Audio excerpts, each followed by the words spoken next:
요한복음 7장 37절부터 39절까지 말씀, 요한복음 7장 37절부터 39절까지 말씀입니다. 봉독을 하겠습니다. 명절 끝날 곧 큰 날에 예수께서 서서 외쳐 이르시되 누구든지 목마르거든 내게로 와서 마시라. 나를 믿는 자는 성경의 이름과 같이 그 배에서 생수의 강이 흘러나오리라 하시니, 이는 그를 믿는 자들이 받을 성령을 가리켜 말씀하신 것이라. 예수께서 아직 영광을 받지 아니하셨으므로 성령이 아직 그들에게 계시지 아니하시더라. 아멘. 할렐루야. 하나님의 은혜가 여러분 가운데 충만하시기를 기원합니다. 여러분, 최근에 우주여행이라고 하는 새로운 이 관심이 우리 가운데 있는 것 같아요. 얼마 전에 지구에서 560km 하늘로 올라간 그런 우주여행, 2박 3일, 3일 동안의 우주여행, 물론 굉장한 비용이 드는 그런 민간인 우주여행이 시작이 되어졌습니다. 여러분, 지금 많은 사람들이 화성 프로젝트, 화성에 인류가 가서 살 수 있을 것, 지구가 언젠가는 여러 가지 이유로 이제 한계에 도달할 텐데, 그러면 어떻게 할 것인가, 우리 후손이, 우리 인류가 어떻게 할 것이냐라고 하는데 지대한 관심을 가지고 있고, 그래서 가장 가까운 별, 가장 가까운 행성 중에 이 화성을 주목하게 되는 것 같아요. 수성, 금성이 가까이 있지만은 태양과 너무 가깝기 때문에 너무 뜨겁고, 물론 달도 대상 중에 하나입니다. 그러나 가장 사람들이 지금 주목하는 별이 화성인데, 화성은 지구로부터 가깝게는 5,500만 킬로미터, 멀게는 한 7천만 킬로미터쯤 됩니다. 감이 안 오시죠? 지구와 달 거리가 38만 킬로미터입니다. 38만. 그런데 화성까지가 약 7천만, 가깝게는 5,500만 킬로미터입니다. 여러분, 달과 지구 사이의 거리를 하루에 갔다 온다고 하면 이 거리로, 이 속도로 화성까지는 약 6개월 정도 걸립니다.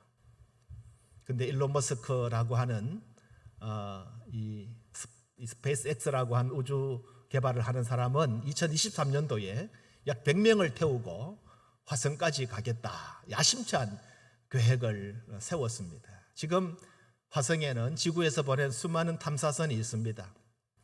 작년에는 유럽, 그리고 또 중국, 미국이 앞다투어서 화성에 탐사선을 보내고 성공을 했습니다. 여러분, 왜 보냈을까요? 화성에 여기에 사람이 살 수 있을 것인가 라고 하는 것을 살피기 위해서 탐사선을 보냈습니다. 사실은 6개월 동안 하루에 30만 킬로미터 이상 달려가는 로켓을 타고 6개월 동안 가야 갈 수 있는 곳이 화성이기 때문에 그 좁은 로켓을 6개월 동안 가만히 앉아서 갈 수 있는 것도 사실은 어렵지만은, 간다 할지라도 돌아오기도 어렵습니다. 그러나 수많은 사람들이 예약을 해놓고 있습니다. 비용이 한 600억 듭니다, 한 사람당. 그런데 돈이 많은 사람들이 이미 예약을 해놓고 화성에 가겠다, 돌아오는 것은 차치하고 가겠다라고 하는 뉴스를 들었습니다. 많은 화성 탐사선이 지금 화성에 가서 조사를 하는데 뭘 조사하고 있을까요?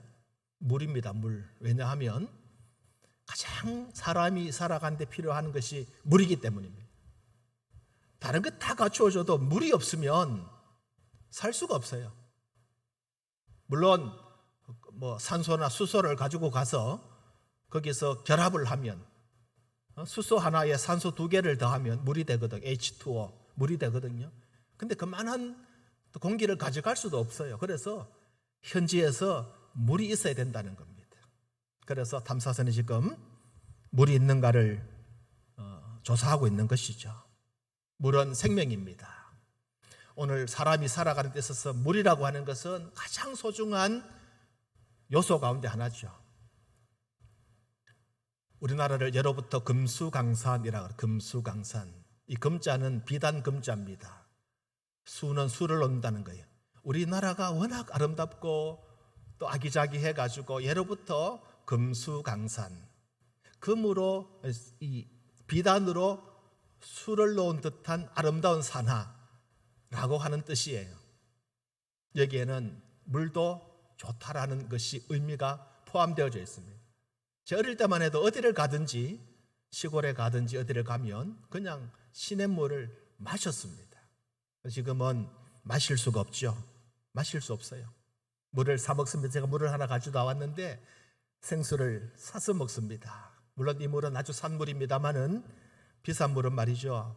요거보다 조금 큰, 여기 500ml인데 750ml, 요거보다 조금 더 큰데 한 1.5배 되는데 가장 비싼 물 얼마인 줄 아십니까? 세계에서 10억입니다. 10억. 요거보다 물 조금 더 많은데 비싼 물이 10억이에요.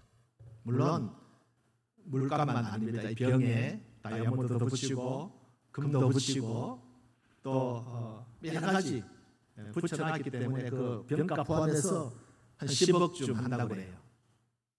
프랑스 물 뭐죠?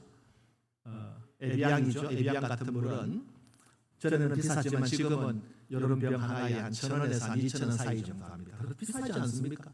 물 500ml가 1,000원, 2,000원 한단 말이에요. 그런데 우리 물을 사 먹어야 됩니다.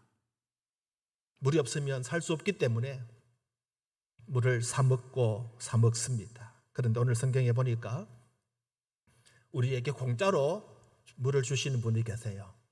봉이 김선달 이야기가 아닙니다. 김선달은 물을 대동강물을 팔았다고 그랬죠. 공짜로 주는 것이 아니죠. 그런데 예수님은 우리에게 물을 공짜로 주시겠다 약속을 오늘 성경을 통해서 하고 있습니다. 요한복음 6장에 보면 예수님께서 오병이어 물고기 2마리, 물고기 2마리, 보리떡 5개를 가지고 5,000명 혹은 4,000명을 먹이시고 5,000명을 먹이고 난 이후에 사람들이 예수님의 그 능력을 이제 보기 위해서 예수님께로 많이 몰려옵니다. 물고기 2마리와 보리떡 5개로 5,000명을 먹이셨다. 여러분, 이게 믿어지는 이야기입니까? 그리고 남은 거두어 드린 것이 12광주리에 넘치도록 놀라운 기적이 일어났지 않습니까? 사람들의 입에서는 예수님의 이름이 회자되기 시작합니다. 예수라는 그분이 놀라운 능력을 행한다 하더라. 그래서 예수님을 보기 위해서, 예수님의 그 기적을 한번 경험해 보기 위해서 많은 사람들이 예수님께로 몰려옵니다. 그런데 예수님은 그들에게 이렇게 말합니다. 요한복음 6장 26절에 내가 진실로 진실로 너희에게 이르노니 너희가 나를 찾는 것은 표적을 본 까닭이 아니요 떡을 먹고 배부른 까닭이로다. 예수님이 그들의 마음을 콕 찍어서 지적을 하고 있습니다. 너희가 표적을 보았기 때문에 내게 온 것이, 모양은